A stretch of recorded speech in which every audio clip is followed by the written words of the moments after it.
Good afternoon, everyone from New York City, from the heart of Manhattan, New York City that is slowly coming back to life. In fact, I should say, coming back to the new reality, whatever that may mean in terms of our daily life. I'm particularly excited to welcome at this new edition of Leon Feraru Conference Series, Professor Maria Bucur, one of the most influential feminist historians, one of the most influential scholars when it comes to European history, East European history, seen from what Professor Maria Bucur calls a feminist humanist perspective. Thank you, and good afternoon from the heartland of the United States, who is also just starting to recover from COVID. Yeah, Maria Bucur is a professor in the Department of History at the Indiana University, Bloomington. Professor Bucur is the author of course, several publications. Let me just mention Eugenics and Modernization in Interwar Romania, Heroes and Victims Remembering War in 20th Century Romania, Gendering Modernism, a historical reappraisal of the canon, The Century of Women, How Women Changed the World in the 20th Century, and last but not least, The Birth of Democratic Citizenship, Women and Power in Modern Romania, a book that was published together with another important scholar in feminist studies, Mihaela Miroiu. Professor Bucur, thank you again for being with us this afternoon. I will start directly with a question related to your book about the history of women in the 20th century, the century of women, as you have called it. This is a book that was written from the perspective from the prism of the feminist humanism. And the conclusion is that the most radical change, the most momentous change during this century was the empowerment, the emergence of women in public life. Why was this change so important? And what are the crucial transformations that occurred during the 20th century related to this women empowerment?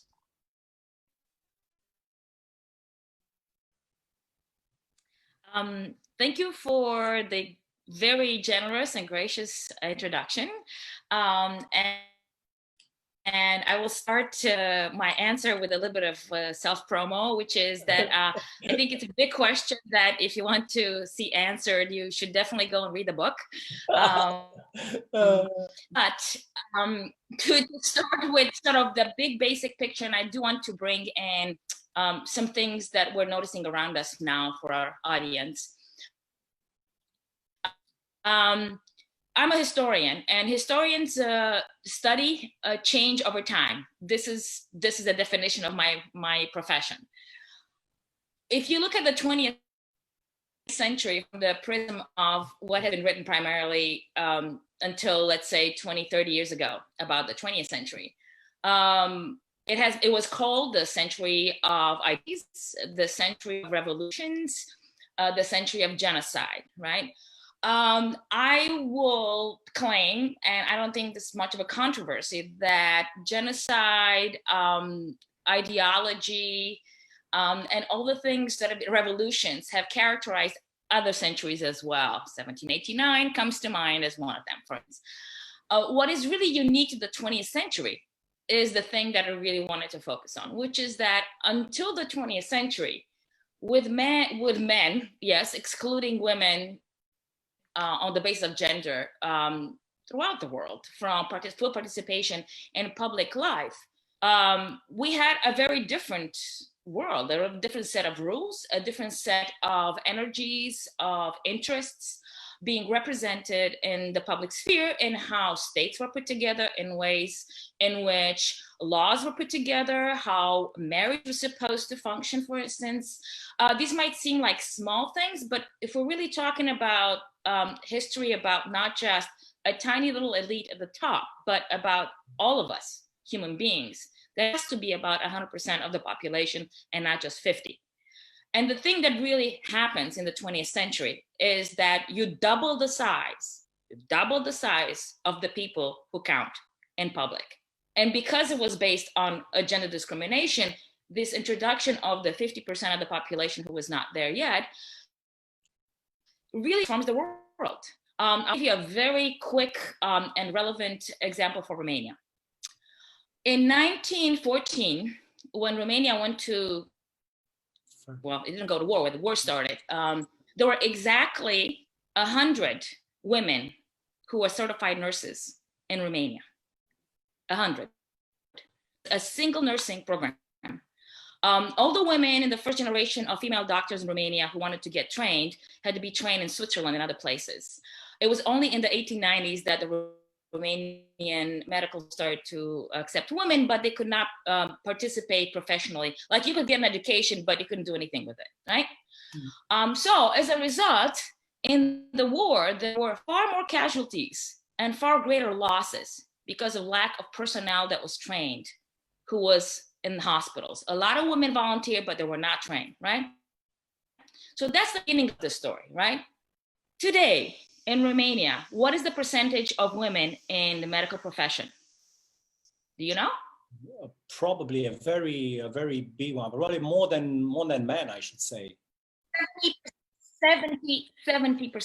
70%. Wow. That's so everybody can say thank you to all the women are there who care enough and who've seen themselves as caretakers, becoming professional caretakers, who are now on the front lines of dealing with this horrible crisis, of really kind of trying to every day make a difference in the small ways in which doctors and nurses and other caretakers do for us.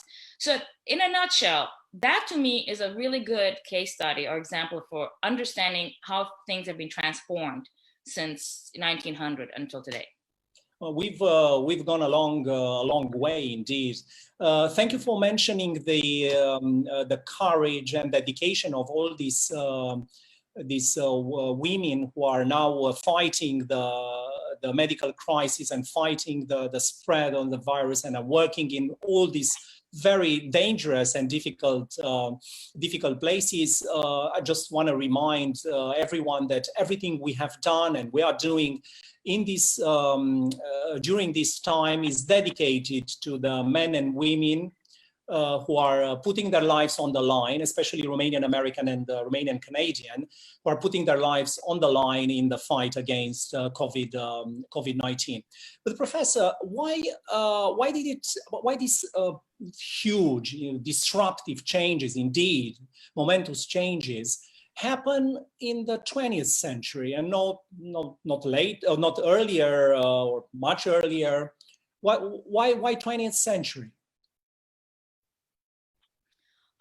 My own explanation, and of course, I know that others disagree with it, but here we are, is that the 19th century was a period in which the way male political elites chose to understand their power and to assert it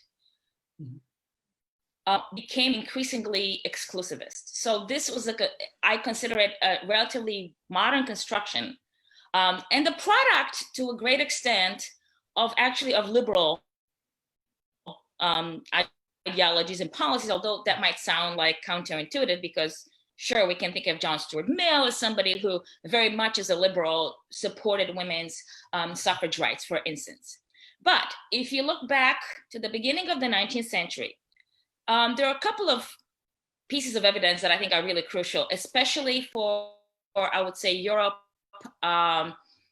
and parts of South America where this happened, which is the civil codes that were passed as modern, right? Modern codes in 19th century. In Romania, it was 1865. In other places, a bit earlier. The Austrian Code is from the beginning of the 19th century. They're all quite similar to the Napoleonic Code from 1806. Mm-hmm. Napoleonic Code determined that all women who get married lose any kind of legal personhood, that they're basically children, legally speaking. And that starts to then predetermine economic power. So all the property that you bring into a marriage, you cannot control because your husband controls it, because that's his responsibility. You know, the breadwinner ideology that I think everybody's familiar with, thing that really starts to take off in the 19th century. Industrialization plays a role, other kinds of things play a role, but I look at the civil codes that are passed with great sort of enthusiasm in the post-imperial states in Eastern Europe as being, modern, very advanced, but not in that in essence turned into second-class citizens. So that to me is a really big part of it. The fact that girls were not educated to the same extent that boys were is a big question as to, so why is it? Because of course, a lot of what I talk in my book is about women having the ability institutionally and structurally to go out into the world and make their own choices about, do I want to work or get married? Do I want to have children or not? All these things were not choices they had because they were denied by the people that were in power, who was a small elite of men. So that's really the explanation as far as I'm concerned.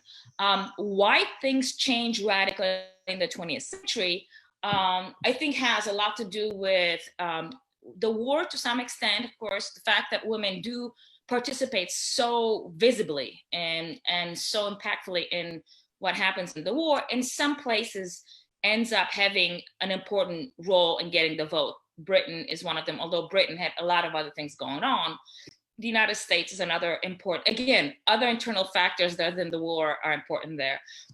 In the case of the Soviet Union, of course, you have a country that is completely transformed after the war, and where women actually get the vote before the Bolsheviks. They claim the vote before the Bolsheviks come to power, and they really fight very hard for that. And so it ends up being that the Soviet Union in which women have the vote, but the transition from women not having the vote to having the vote is the period of transition in Russia from imperial to Soviet, right? So it's kind of complicated, but anyway, it's that moment that in a way emancipates the imagination of a lot of people around the world to start thinking about women as making a really positive impact, and also having the kind of moral fiber that liberal men had said they don't have in order to have the responsible kind of use of votes, right? So that's my long-winded answer. Not at all.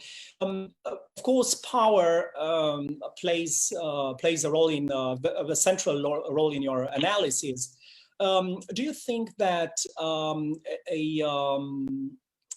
women will exercise power differently from men? Do you think that the feminine exercise of power will somehow make violence, war, confrontation truly obsolete, or will it diminish it significantly? Do you think we can think of such a transformation?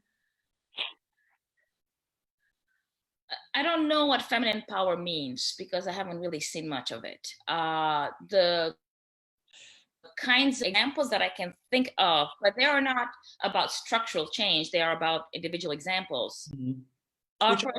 The Prime Minister of New Zealand, let's think about her. This is a woman that in the middle of an interview, while there's 5.8 Richter scale earthquake, just keeps going. Why? Good question. Does it have to do with her sex? I don't think so. It has to do with how she's learned to be a leader. It might have to do with how she's learned to be a parent because she's a mother of a young child. But her husband's also the father of that young child. So, you know, if he was sitting there with her, they might have behaved completely similarly in that regard. In other words, I don't think there's such a thing as feminine power. I think that there's power being held by different categories of people, if we're going to talk about the structural changes that could happen. And the way in which those people understand their role, gender-wise, has to do with, of course, how we socialize each generation of children, right? So as far as like violence, aggression, and all that, right?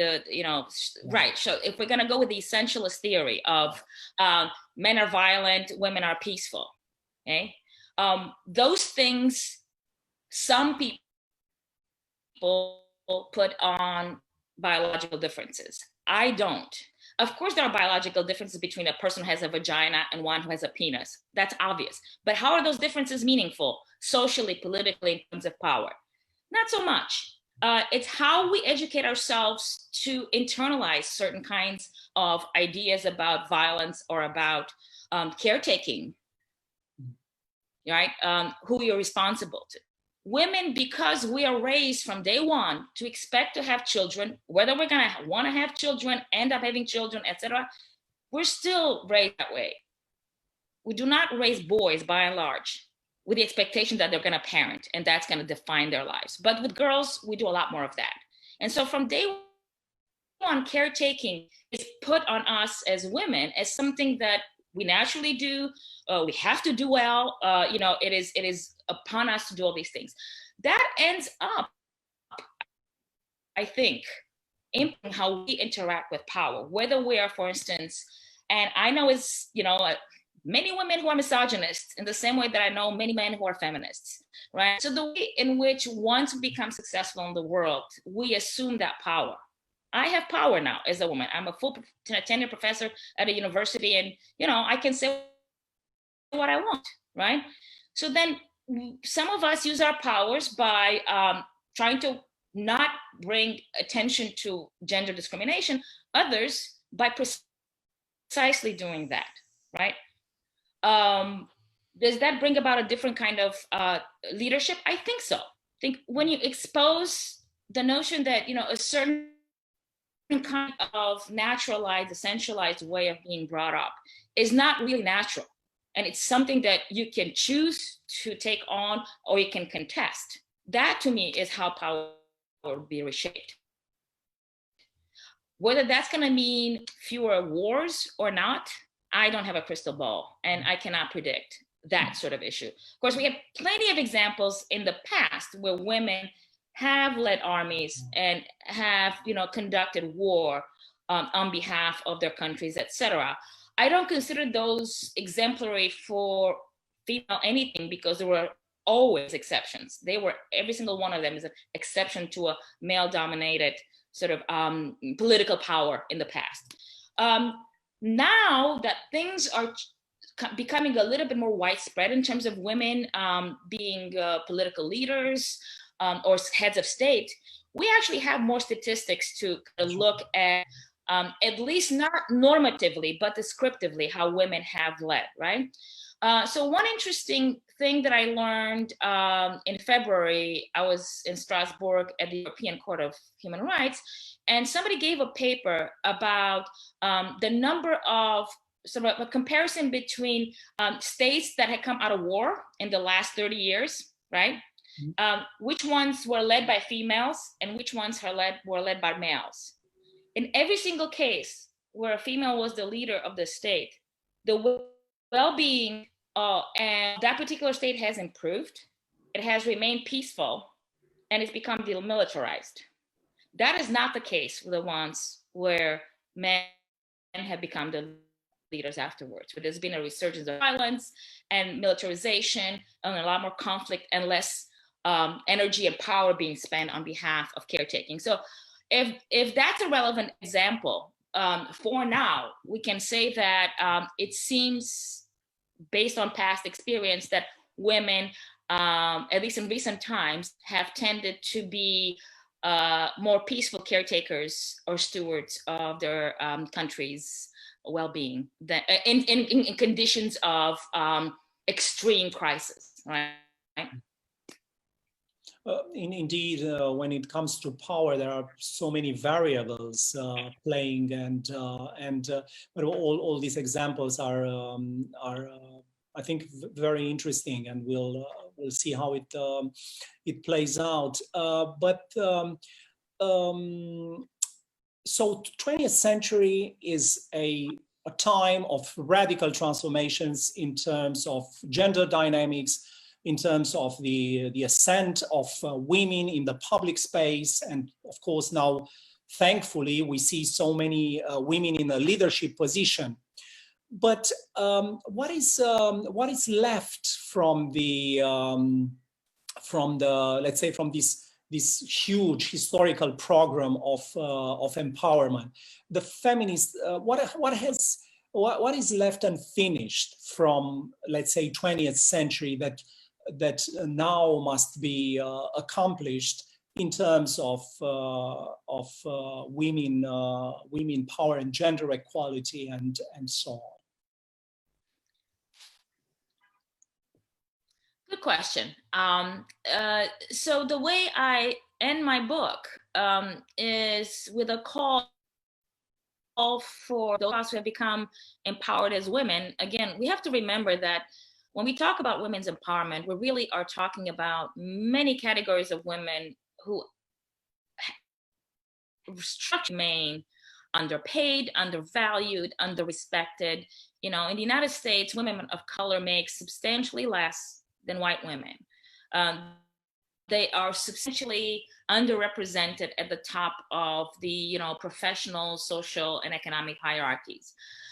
We are just starting to engage with that more, I would say, more than on a kind of surface level. Of course, there have been affirmative action programs in this country for a while now, but not necessarily yielded the kind of results that the policymakers had hoped to make. So what remains to be done is to start thinking in a more nuanced fashion about us as feminists, about allies, and about the kind of responsibility that those of us with privilege, like myself, have towards others who are still vulnerable and who are still suffering structurally from inequalities that our society presents. Domestic violence has gone up by 30% in the last 2 months. Domestic violence is already something that affects a third of the women in the world. That remains to be dealt with. And it's something that is been somewhat intractable in the sense that we have laws about it. We have consciousness raising programs, et cetera, but we have not effectively dealt with it to a large extent because it's something that happens in the intimacy of the private space. And so the questions that arise in terms of how the state or its representatives will interfere with the privacy of somebody's home, and when it comes to domestic violence, is something that we haven't really successfully tackled. In Romania, when I was listening to the radio right before leaving at the beginning of March, there were people into a talk show. I forget if it was a prefect or somebody who was a law enforcer. And they asked directly, okay, so how are we going to deal with the fact that we're going to have quarantined people that are being perpetrators of domestic violence against their partners? How do we deal with that? Mm-hmm. And the answer was, there are more urgent things right now. I don't consider that an adequate answer anymore. There's no such thing as a hierarchy of what's urgent and what's not, when this is something that's a chronic problem that we're experiencing across the world. And there are for sure means to deal with it, only if there's the will. So that to me is what we need to keep pushing for. I think that inequalities will always be there. Diversity also means inequality in the human race. So that's always going to be there. But as far as structural inequalities, meaning in which taxpayers' monies, government institutions, the training of law enforcement, treat certain issues as primaries and others as secondary, is something we need to work on still as feminists. You know very well the horrible human trafficking stories from Romania. Girls that were abducted and killed after being raped and trafficked, right? That is unacceptable in the 21st century, completely unacceptable.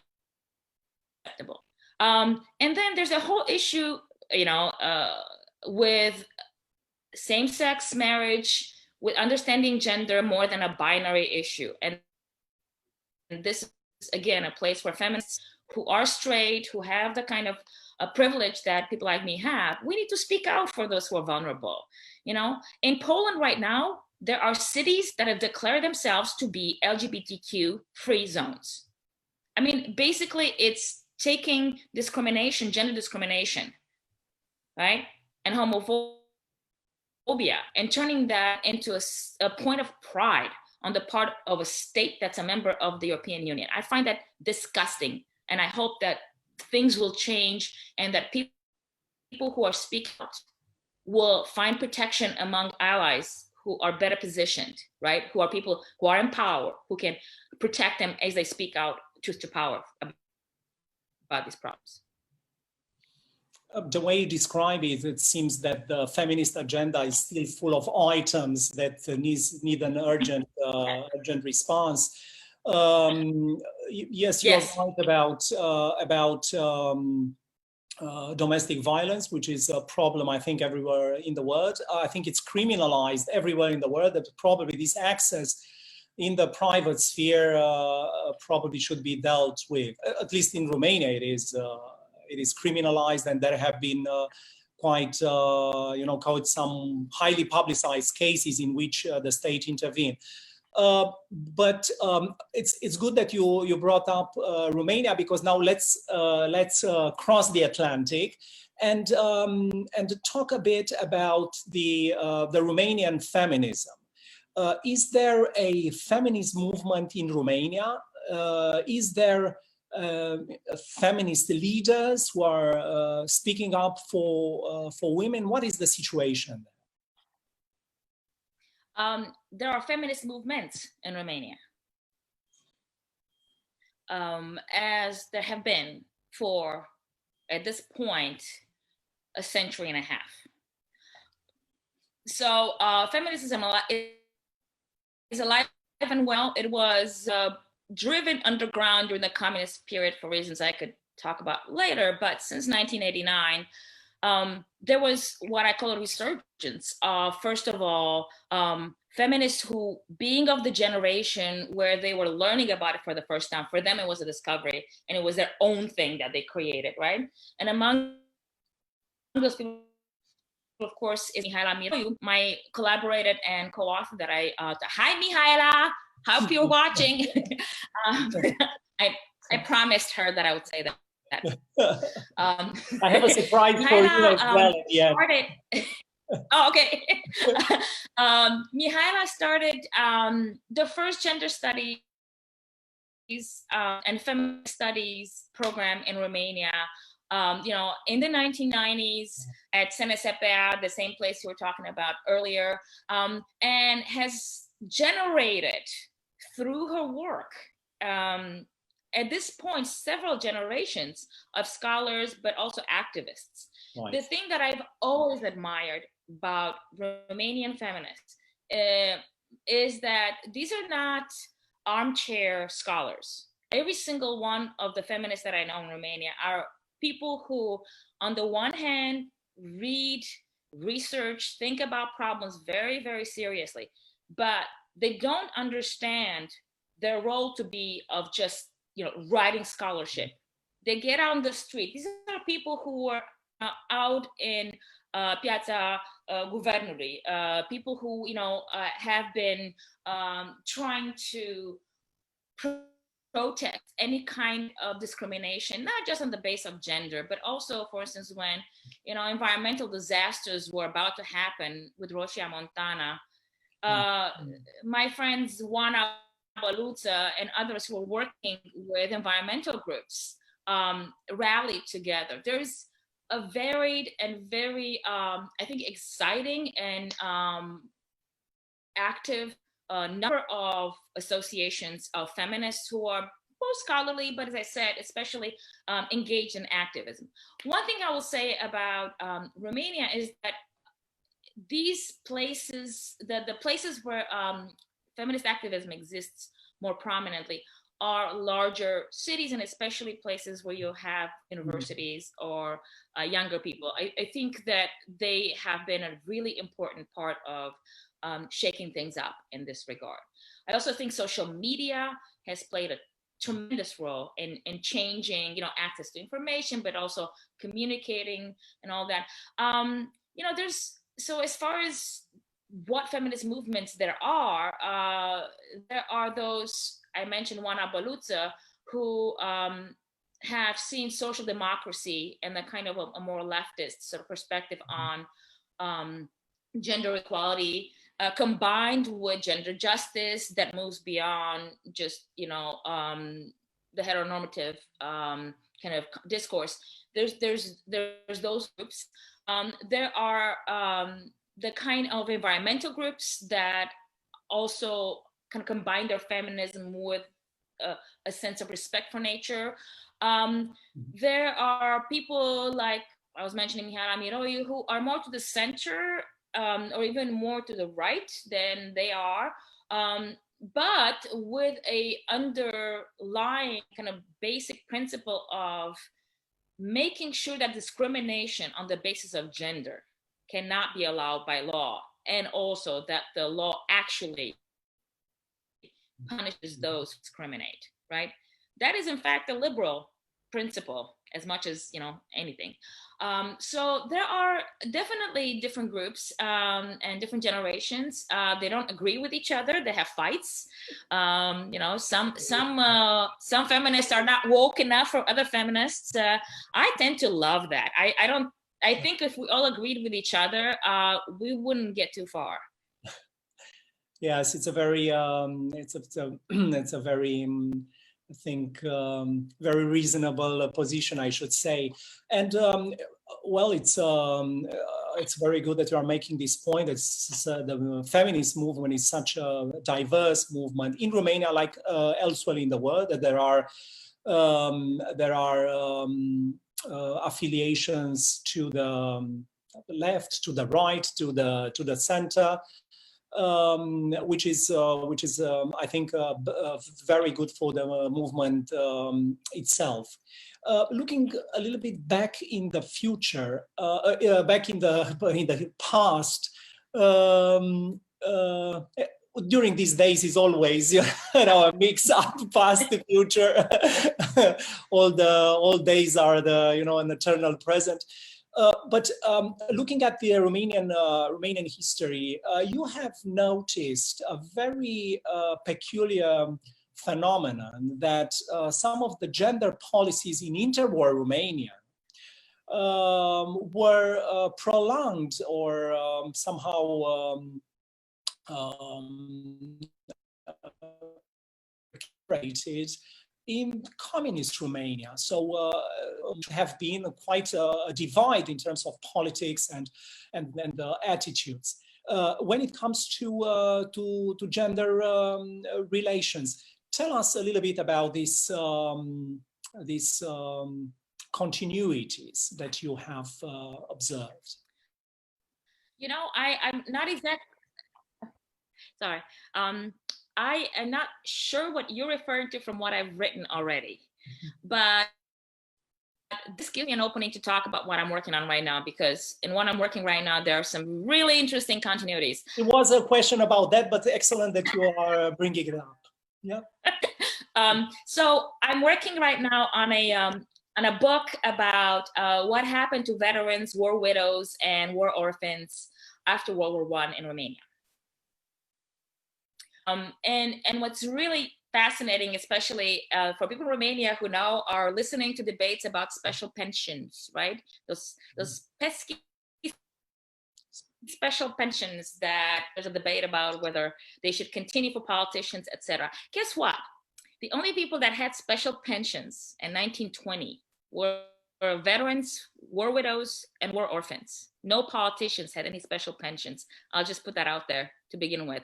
So that's not so much a continuity, but the concept of special pensions and the rise of the welfare state in terms of serving those who are considered heroes and those who are considered to have sacrificed their, their life and their health for disabled veterans to the service of the country, right? It's something that started full blown in 1920, and really the benefits were incredible. I mean, in pensions, not so much because they're fairly low, but the veterans and these categories of beneficiaries were supposed to be first in line for land, and the land reform was passed.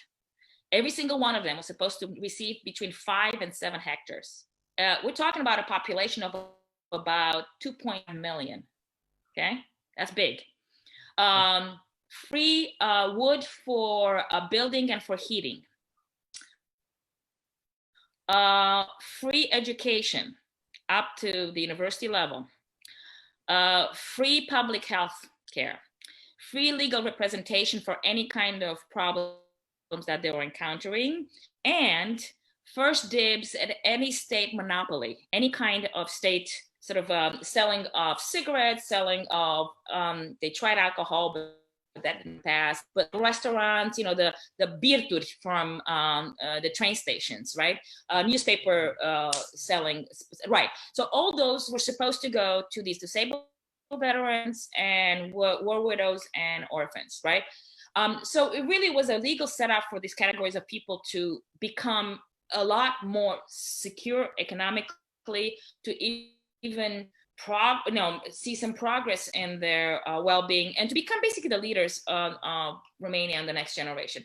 Well, things didn't work out so great, but the continuity is that if you look today into the way in which veterans and war widows are defined and how their special pensions and other kinds of benefits are defined, it's very much in continuity to what happened in 1920.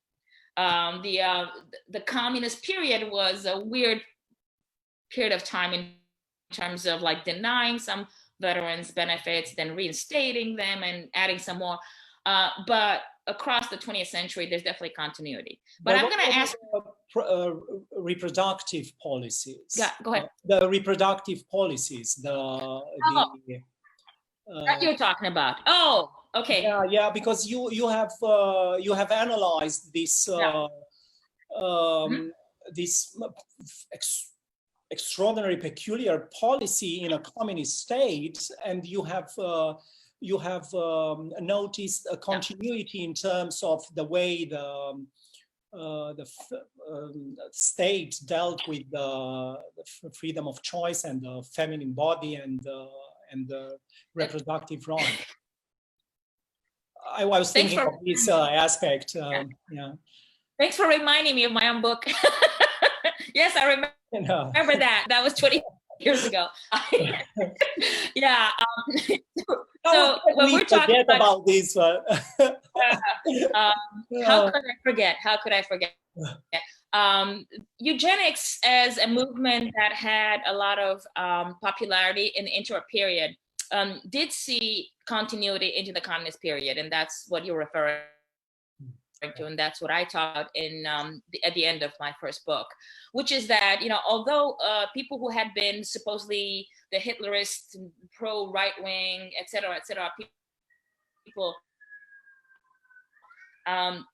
during the period were put into prisons, were kicked out of universities, etc., that there was a complete cleansing, purging of that elite. But in fact, some of those people were reinstated by the nationalists, and Ceausescu himself made a reference to one particular guy who was a prominent eugenicist when he passed the decree against abortion.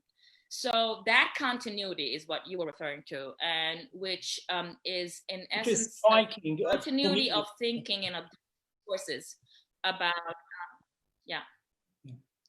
I see there's a question. Yeah, no, yeah. From Bulgaria. I know the person. Just to remind everyone that you're free to ask any question. We'll try to take as many as we can, even though the time is running out. Just to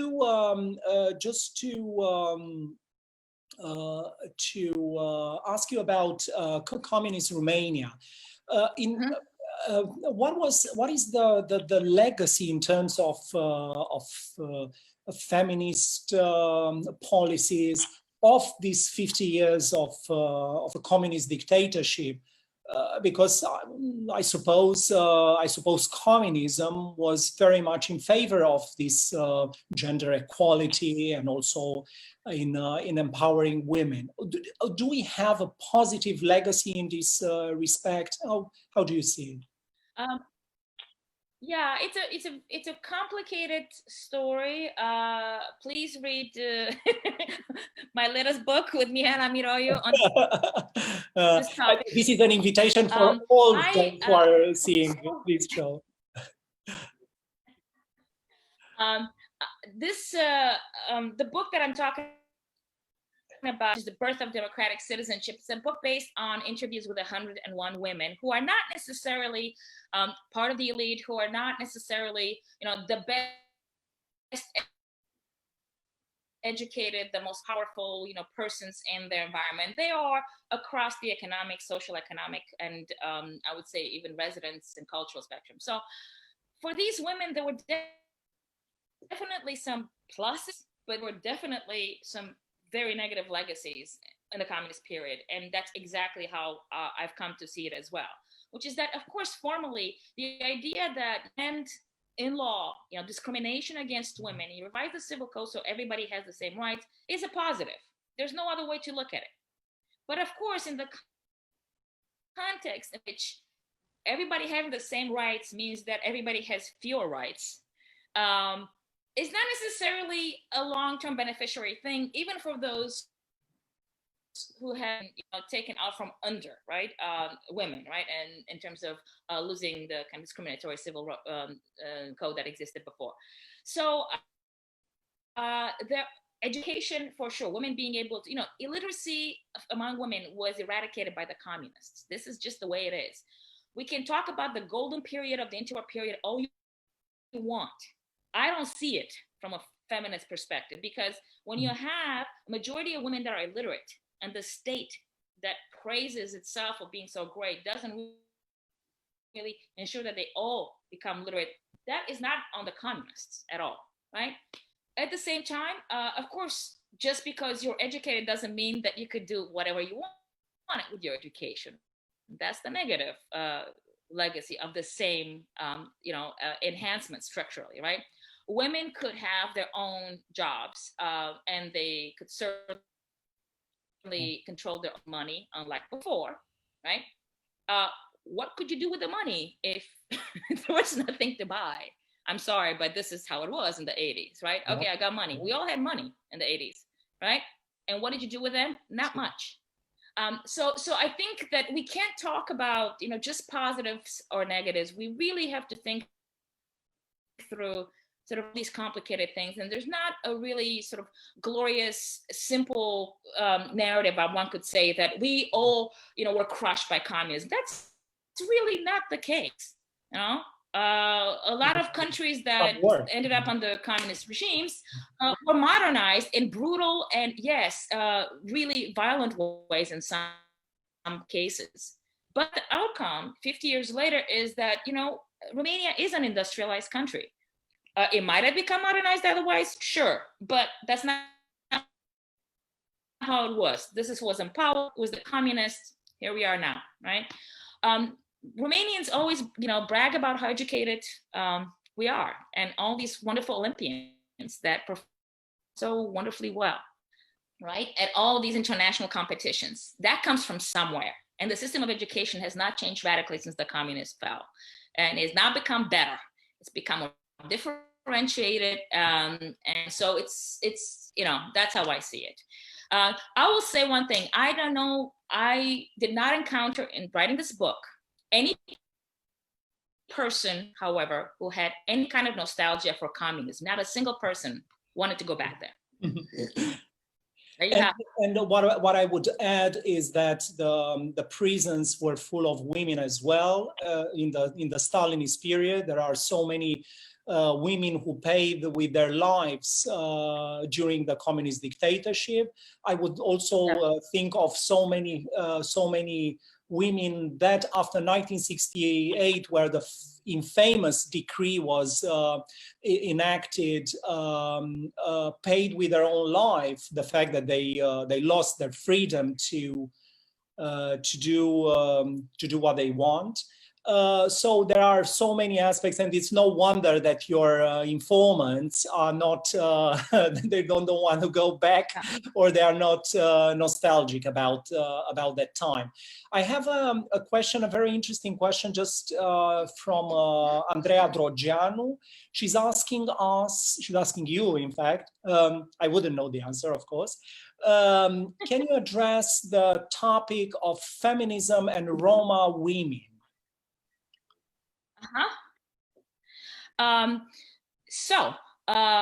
Well, there are definitely a number of Roma feminist activists around Romania and other parts of Eastern Europe.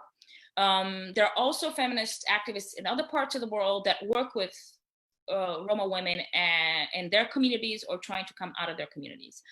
The situation with the Roma women is complicated because, on the one hand, the kind of feminism that has developed over the last 20 plus years is a feminism that pays attention to cultural difference. And so walking in as a gaje, like I would be, for instance, into a Roma community and telling anybody there what should be the gender norms of that particular community is considered completely inappropriate. By the same token, if we are talking about situations in which children are being subjected to certain kinds of behavior, if we have proof for that, as opposed to just sort of talking about it in the abstract and using stereotypes about the Roma, then those issues need to be addressed. So I think that there are some, clear differences between sort of observing any kind of discrimination, any kind of trafficking that happens, and addressing that at the structural end of things, not just the visible end of things. Right? And then there is a kind of desire to also, again, collaborate and find allies who are inside of the Roma community and who are able to speak from experience and from a different, more nuanced understanding of cultural tropes, of the kind of ways in which gender roles have other aspects than the ones that are visible to the outside community that women and men care about equally or in their own ways, right? So I think this is an issue that continues to be necessary to be addressed, because yes, there are some actual let's say discriminatory actions that are still happening, but at the same time we need to be careful, especially those of us who are not Roma, in terms of entering and not being the bull in the china shop kind of situation.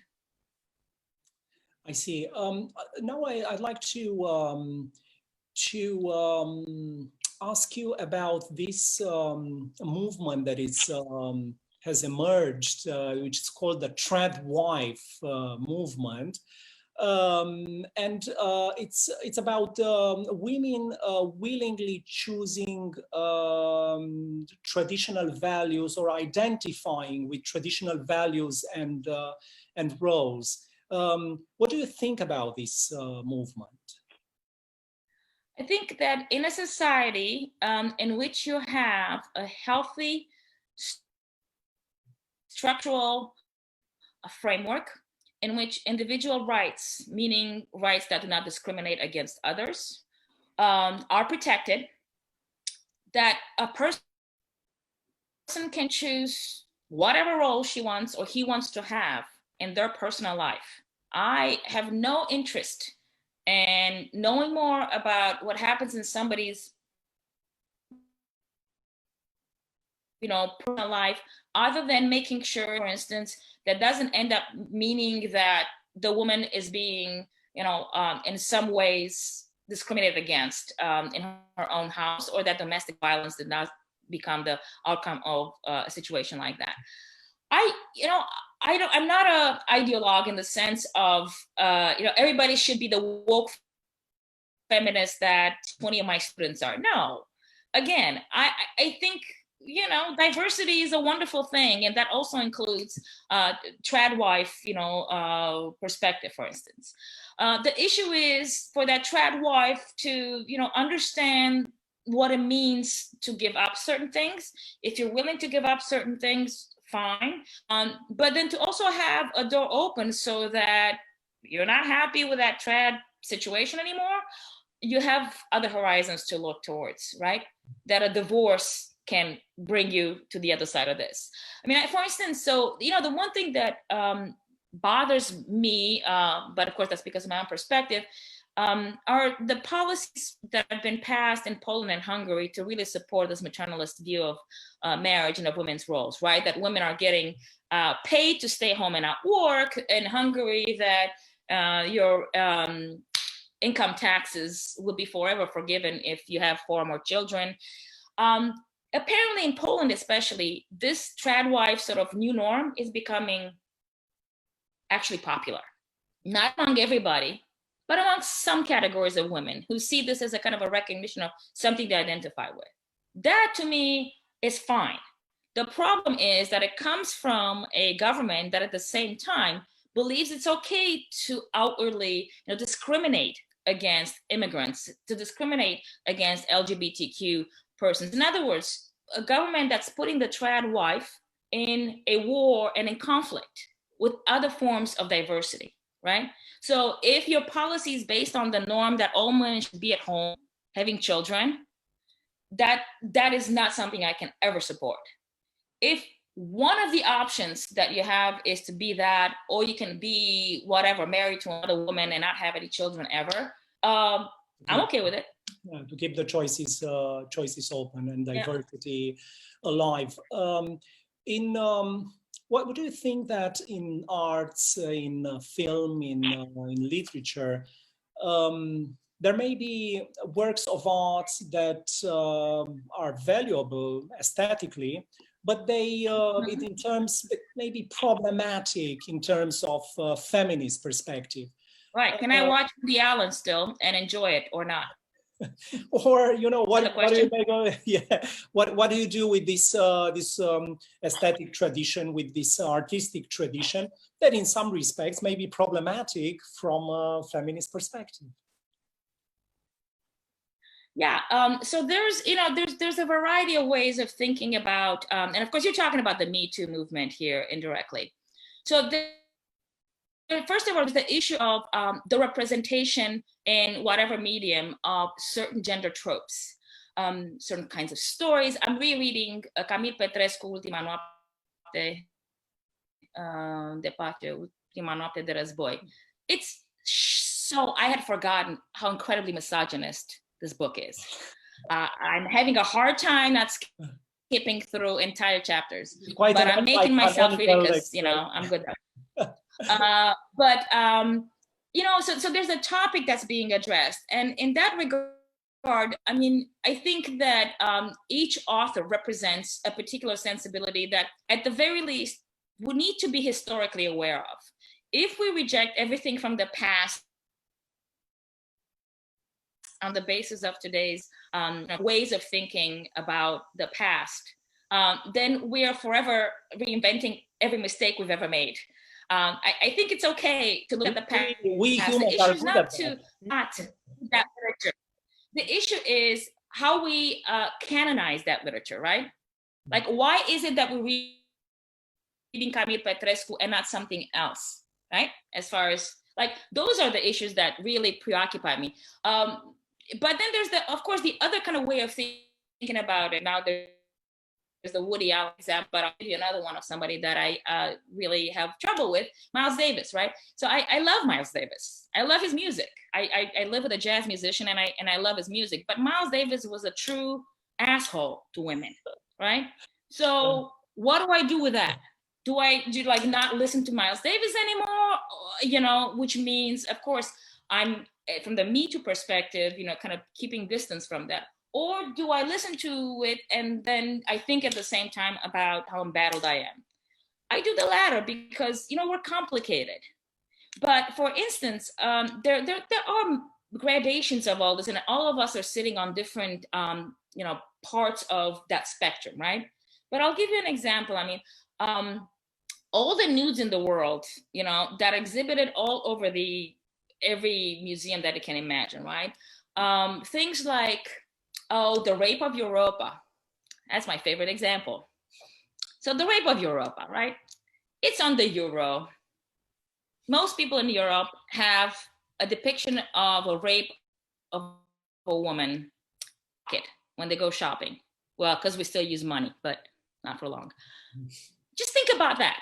Like, how is that defensible to use that depiction as our symbol for Europe? A woman being raped by a bull. Give me a break. I mean, there's certain myths that like have lived their, you know, usefulness, and we can retire them maybe, and maybe we have other images that we put up.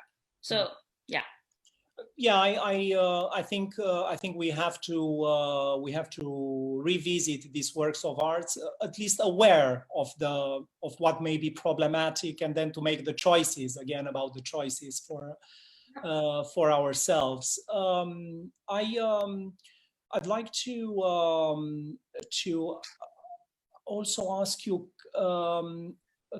Kazimira Daskalova is asking you if you can elaborate on someone's comment that modern feminism is nothing more than cultural Marxism. Hi, Cassie. How are you? Bulgaria's listening. Look, cultural Marxism is a development with its own history, which has some feminists who are prominent affiliated with it. Feminism has its own history that is far older than Marxism. I mean, you know, Mary Wollstonecraft lived in Europe long before Karl Marx. Okay, just putting that out there. So no, feminism is nothing more than cultural Marxism. It's a completely different strand of developments intellectually, politically. At some points, you know, Marxism was not particularly friendly to feminism. You know, at the beginning of establishing communist countries, feminists were viewed by and large, a number of feminists of Marxist theoreticians, including Marx himself, you know, thought of feminism as a bourgeois movement. But that has changed. I mean, if you start looking at the 70s, you know, Silvia Federici, people like that, you do see that feminism and Marxism can be combined. But it's one strand of many, many, many strands of feminism. There's ecofeminism that has nothing to do with cultural Marxism, for instance. You know, it might, but not necessarily. In other words, I think people who express that opinion have a very slight and a very narrow sense of what both feminism and Marxism are, because there are much broader categories of intellectual development, movements, political regimes, etc. Thank you very much for giving me a chance to talk about things that I love and I'm passionate about. Stay safe and stay together. Thank you.